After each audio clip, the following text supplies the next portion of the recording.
Selamat siang Bapak R dan Ibu R. Kembali lagi ketemu dengan saya Perawat Virus. Jadi setelah saya melakukan pengkajian minggu lalu, didapatkan hasil melalui kuesioner yang telah Bapak dan Ibu isi mengenai uh, kehamilan, didapatkan bahwa pengetahuan Bapak dan Ibu itu dalam tingkat sedang. Oleh karena itu, hari ini saya akan membantu Bapak dan Ibu untuk meningkatkan pemahaman mengenai tanda-tanda kehamilan, kondisi awal kehamilan, dan aktivitas yang boleh dilakukan serta tidak boleh dilakukan pada saat ibu hamil. Baik Mbak, mohon bantuannya ya Mbak. Baik, jadi tujuannya ini untuk mempersiapkan kehamilan ibu yang lebih sehat dan lebih siap di masa yang akan datang. Baik, untuk waktunya 20-30 menit. Sebelumnya, apakah ada yang ingin ditanyakan? Tidak, Mbak. Baik, apabila nanti saat sesi pemaparan edukasi ada yang ingin ditanyakan, langsung ditanyakan saja ya. Ibu dan Bapak, apakah sudah siap untuk dimulai sekarang? Kami sudah siap, Mbak. Baik, Bapak dan Ibu, sebelum saya memulai pemaparan edukasi, saya ingin bertanya kepada Bapak dan Ibu, sejauh mana Bapak dan Ibu mengetahui tanda-tanda kehamilan? Kalau yang saya tahu itu mual-mual ya Mbak. Kalau tanda kehamilan yang saya tahu mungkin menstruasi ya, Mbak. Ya, betul sekali ya Bapak dan Ibu. Jadi, tanda-tanda kehamilan itu bisa dilihat dari menstruasi yang terlambat. Kemudian apabila nanti melakukan tes menggunakan test pack itu hasilnya garis 2. Kemudian tanda lainnya itu ada merasa ingin mual dan muntah terutama pada pagi hari. Dan biasanya juga ibu hamil lebih terasa mudah lelah dari biasanya. Saya jadi keingat waktu kehamilan saya dulu, saya lebih cepat lelah dan merasa mual juga sih Mbak. Iya, itu memang tanda-tanda umum pada saat kehamilan awal.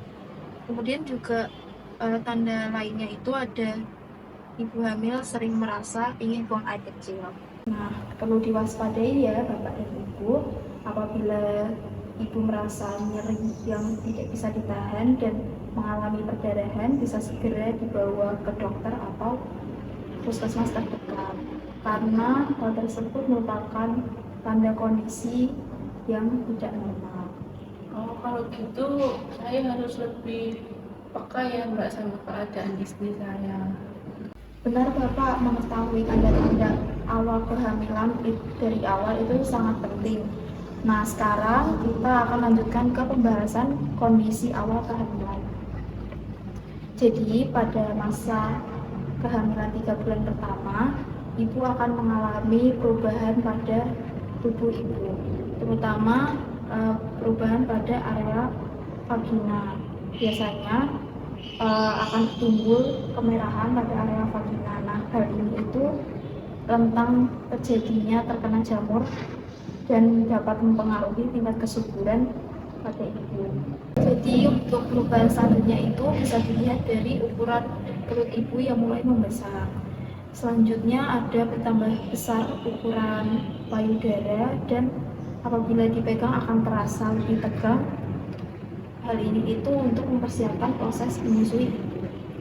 Kemudian tanda pasti ibu mengalami hamil bisa dilakukan pemeriksaan fisik dan pemeriksaan penunjang di rumah sakit, bisa dengan dilakukan pemeriksaan detak denyut janin dengan alat USG di usia 14 sampai 16 minggu kehamilan.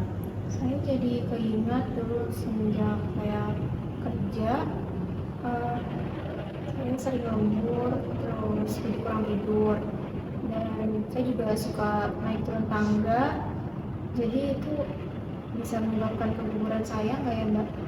Betul Ibu, itu bisa menjadi salah satu alasan keguguran.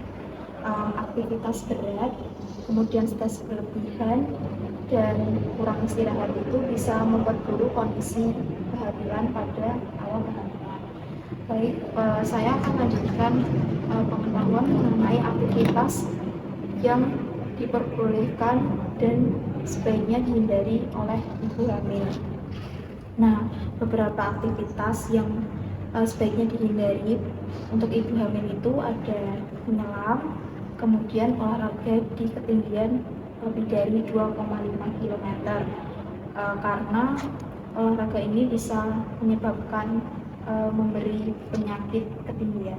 Kemudian berendam di air panas dengan suhu yang tinggi dan membersihkan kotoran kucing, karena kotoran kucing kan ada parasit yang bisa membahayakan janin ibu hamil. Selain itu juga hindari aktivitas yang memicu tekanan pada perut ibu. Kemudian untuk aktivitas yang sebaiknya dilakukan oleh ibu hamil itu aktivitas yang ringan dan aman. Contohnya itu jalan kaki.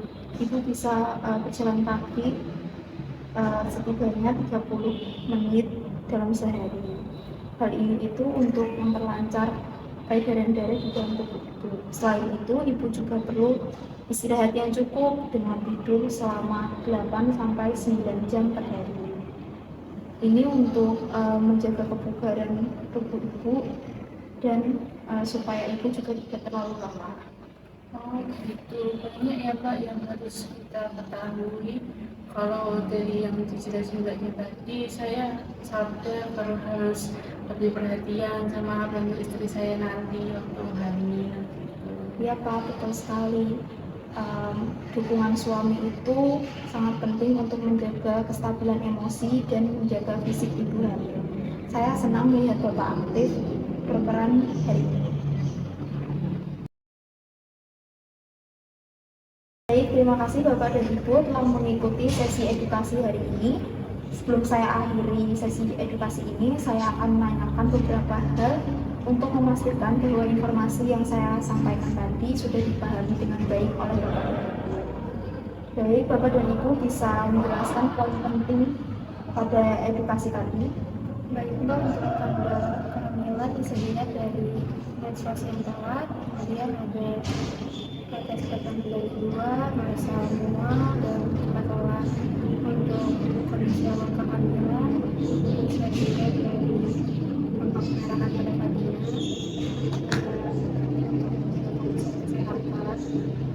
kesehatan, untuk berpakaian dalam, bahan yang menyerap keringat. Terus istri saya juga nggak boleh dulu menyelam, terus juga nggak boleh olahraga yang berat-berat, juga nggak boleh bersihin kotoran kucing kami. Terus untuk olahraga yang dianjurkan itu jalan-jalan selama kurang lebih 30 menit seperti yang Mbak sampaikan tadi, supaya sirkulasi darahnya lancar. Terus juga tidurnya harus 8-9 jam. Baik, saya lihat Bapak dan Ibu sudah menjawab dengan bagus sekali ya. Kemudian saya ingin bertanya pada Bapak, jadi apa yang bisa Bapak lakukan untuk mendukung Ibu selama masa kehamilan? Saya harus lebih perhatian kepada istri saya, terus juga saya harus bantu istri saya membersihkan rumah, kayak ngepel, nyapu gitu. Terus juga saya harus mengingatkan istri saya supaya nggak capek-capek kalau misal kerja, terus juga nggak boleh banyak aktivitas yang bikin capek gitu, Mbak. Baik, betul sekali ya Bapak. Saya lihat Bapak dan Ibu sudah paham terkait informasi yang saya sampaikan tadi. Nah, untuk itu, apabila nanti Ibu mengalami tanda-tanda yang sudah saya jelaskan tadi di awal masa kehamilan, bisa segera dilakukan pengecekan. Mungkin kalau di rumah bisa melakukan tes menggunakan tes pack ya. Nah, untuk memastikan pemeriksaannya itu sudah benar atau belum mengalami kehamilan, bisa langsung dicek ke rumah sakit atau puskesmas terdekat. Baik, apakah ada yang ingin ditanyakan kembali? Sudah cukup, Mbak. Baik, apabila sudah tidak ada yang ingin ditanyakan kembali, saya akhiri sesi edukasi pada pertemuan hari ini. Terima kasih atas waktu dan kerjasamanya ya Bapak dan Ibu. Saya pamit dulu, permisi. Terima kasih, Mbak. Terima kasih Mbak.